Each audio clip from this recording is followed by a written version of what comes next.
Creative building seems so easy, but survival would be too. 4 weeks later, little older. Now I know that isn't true. Poaching creepers, and by lava, flipping fudge, my stuff is gone. But I built it, yes I've done it.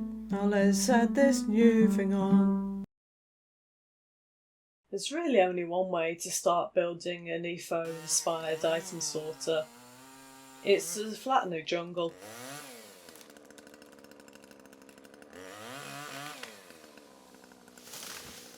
The second move is bribing someone else on your server to dig a massive hole for you, as you gather all of the materials and try not to die, either by your base or in lava. But before we go too far into the building, let's take a step back to when I designed it. Building a redstone thing that you haven't done before is easier if you break it down into smaller, more manageable problems. So I looked at the vision that inspired me to build this. Then I started by attaching some bouncy slime blocks to sticky pistons to make a trampoline, before setting these books to signal strength 2 and linking them up to these alien-looking calibrated sculk sensors. Now, landing on the slime poline makes it move. So, as splatting in Minecraft can be expensive, I built this area and filled it with water to catch me. As I'm in water already, this feels like the perfect place to add some boat dispensers. But how to get this boat out of here? Space is not on my side. This will do for now. I'll add the ice boating track later. It's just ice blocks. If we look up, then we can see the observers I used to link the note blocks to the boat dispensers and used to link the jukebox to the piston. Sometimes, if you haven't built something before, you have to learn from someone else. So I took the item filter that Wattles designed and I broke it scientifically in many different ways until I understood how it worked. This item filter starts with 2 hoppers, each facing away from the rest of the filter. The top hopper will only lock if it is facing away from the chests. The bottom hopper will work either way, but it's easier for space if it's facing the same direction as the top one. Now we can add the smooth stone blocks that we're going to put the redstone on, and the redstone dust. This redstone torch will lock the hopper diagonally above it, but a filter needs to let some blocks through. Let's take a quick look at this redstone dust over here. Whether a redstone component contains 9 slots, 27 slots, 5 slots, or 15 slots. Dividing the total number of items it can hold by 15 will always give you a redstone signal strength of about 1.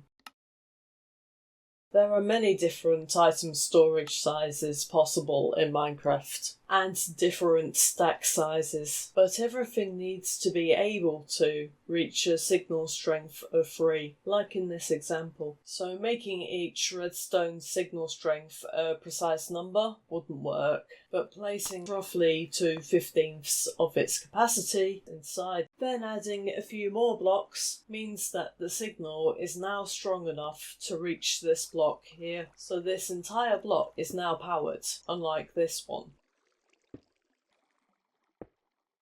The repeater is able to take the signal from the powered block behind it and send it to the block in front, a power which redstone dust does not have. Locks the torch. The torch is effectively turned off, but when the total items left falls to 2/15 of the hopper's capacity, its signal strength drops to 2. Power stops reaching the third block along from the comparator, so power leaves the repeater and the torch comes back on, which leaves exactly 45 items trapped inside the hopper. So you could make the item filter longer.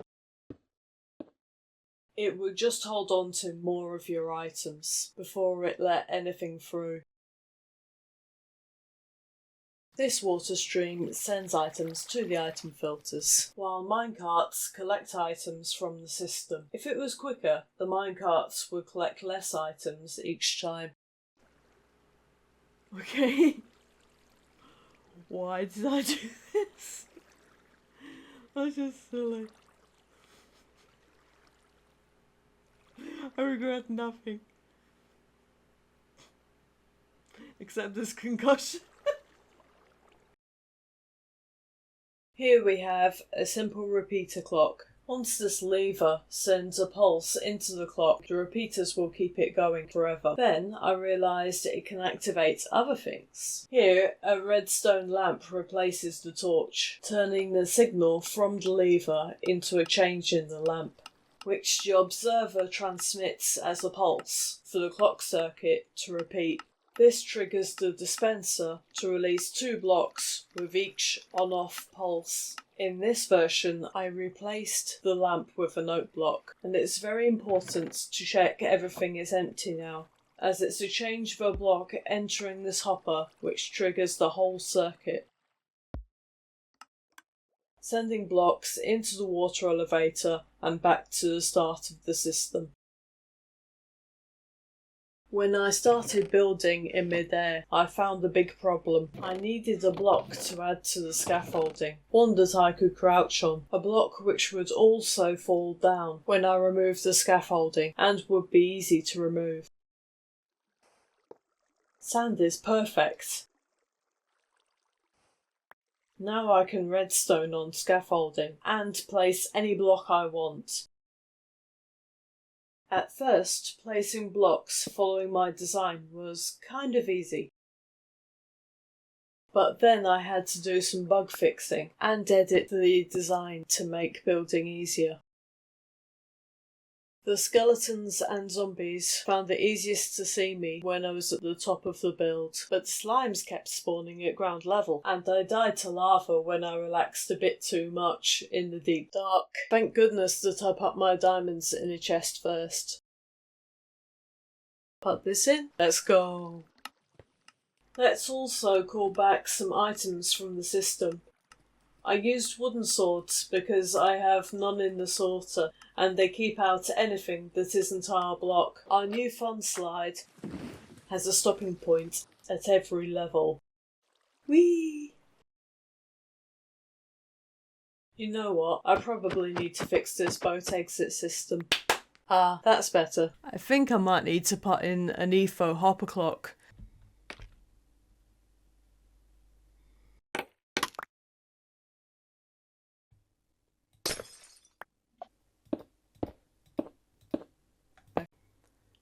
Looks like it's me. Feed the other one back into this one. And bump. Yeah. Bump, bump, bump. So we go out, round, round, round, round. And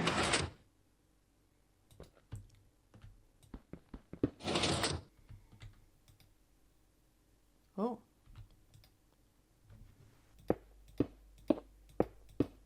No more lost CDs.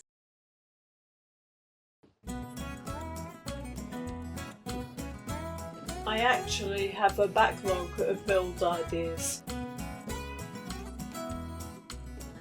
But in survival, as a part-timer.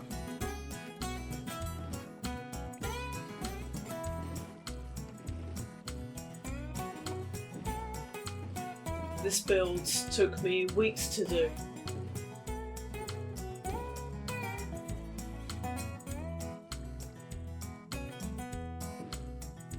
So I'm going to build my redstone innovations in creative for a while.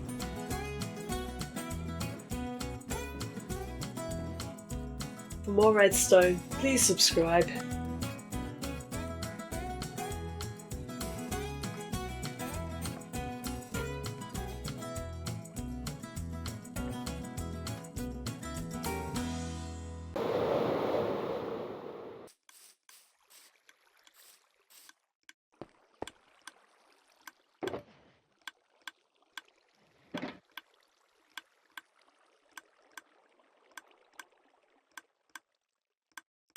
Laters.